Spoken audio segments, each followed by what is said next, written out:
5 in 5 is our last segment, and we've hit it. 5, yeah. So 5 minutes or less to answer 5 questions. The first question is, do you take holidays? Why? And where do you go? It's something I've had to work on because I was pre-COVID traveling around the world. I'm thinking maybe 8 times, 9 times a year on these massive tech trips, and they were incredible. Apple, Samsung, it was phenomenal, and it was really, I think, for me in terms of storytelling, that was just, I was in my element. But I convinced myself that they were holidays as well. I mean, they were amazing experiences, and everyone's like, oh, Shaun's just over there just swanning about, but it's not like that at all. I mean, you hit the ground running, you just work. I went to Barcelona once for 3 days, 3 days in and out for Mobile World Congress. And I remember thinking, wow, I can't believe you just did that. And then like a week later, I think I went to Singapore or something. But it sounds so glamorous though, doesn't it? It does. To an outsider. But you get sick a lot, you eat a lot, you get unfit. So those, and I think COVID was a blessing in disguise for me because I stopped, but now I'm really missing those trips. So if they could start up again, I'd be really happy. But yeah, I have now forced myself to do a long weekend once a month if I get leave. So it's just those 3 days. I think it's perfect. Just once a month, tap out, Sunshine Coast, and now I can go to New Zealand. So I'll be definitely there first week of June. You haven't been back yet? No, yeah. It's funny. You say you're going to go, oh, just like that. It's open mentally. Oh, no. We'll wait a little bit longer. You know what I mean? You want what you can't have. Yeah. Question number 2. If you weren't on this career path right now and you could change directions and do anything you want, what would it be? Oh, if my dad had anything to do with this, he would say property. He honestly really wanted me to be a real estate agent. I think I actually I feel like I would have given it a good crack. But I mean, yeah, I think personally, I can't believe, and I know this isn't answering your question, but I can't believe I ended up as the consumer correspondent because it's something I never set out to do, but it's the job I've always wanted without knowing it. And when my boss, Michael, said, we're going to try you out in this thing, I was about to move to New York because I think I had been done with general reporting. And I was like, okay, let's just do the overseas thing before you get too old. So I was going to go to New York. And then instead he said, we're going to try you out in this consumer gig. We want you to tell a consumer story and we want you to present it in studio. And, it's just been the best job that I never knew I wanted.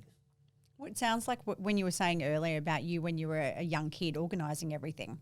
That's the same thing that you do now. There's so many moving parts that you have to get organised. Totally. And I think I'm a little bit addicted to it and I need to pull back sometimes. I love, okay, we need to organise who's going to shoot this, what's the promo here, how's the story going to look, and let's do 10 of these at the same time. You're just all over the place, but I enjoy it. But I have learnt to trust other people and, start leading a team of other consumer producers. Yeah, my producer, Sophie, who's incredible, and Anita and Amy. Some more plugs. Question number 3.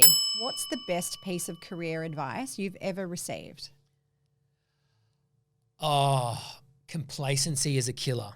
Sarah Stinson from the morning show, she told me that, and she's right. You just got to, it's not like don't live in the moment, but just don't be complacent.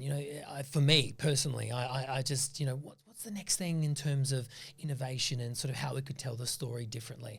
And I think I'm trying to separate it from what I said before about, trying to rush to the next part of your career. It's more in a sense of what could you do differently or how could you innovate what you're currently doing? So I think, complacency is a killer. 100%. You've got some great quotes today. I'm going to bundle all of those up into the show notes. Yeah.